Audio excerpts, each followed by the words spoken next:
Hello guys, in today's video we'll be covering something very interesting.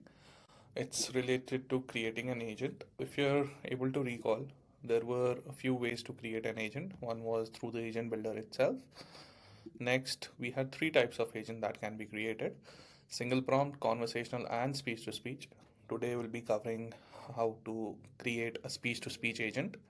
We'll click on speech to speech, start from blank, and click on create. Once this is done, unlike what all options are available in a single prompt agent or maybe a conversational flow agent, here you'll only see one option. It would be to select the speech to speech service that you want to use. Currently, we have two providers. One is Gemini and one is OpenAI. So you can select languages and then maybe select a gender, and you can go either for Gemini as a provider or OpenAI as a provider, and you can click on use voice. A speech to speech agent is also basically a single prompt agent, but how the orchestration of the LLM, the STT, the TTS happens is something that the end user is not able to control.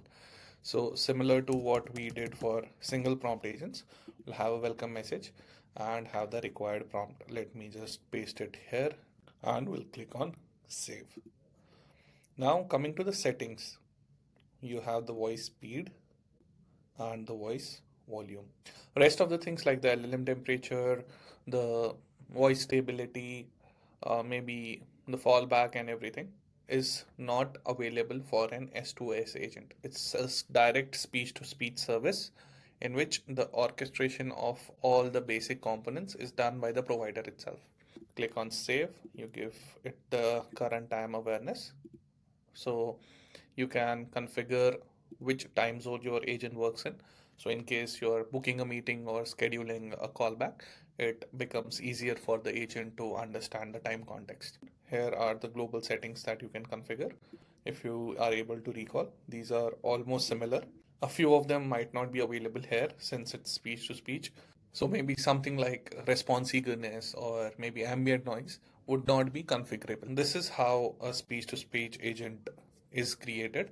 It's the simplest when it comes to building a voice AI agent because you do not need to take care of individual component settings and configuration. Before we go ahead and publish this agent, we go to fallback settings and put in default values for it. So I'm keeping all of them blank except the agent name, and I'll click on save.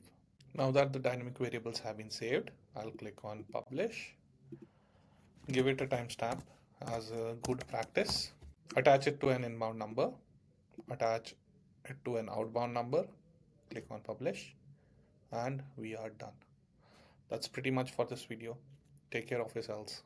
Bye bye.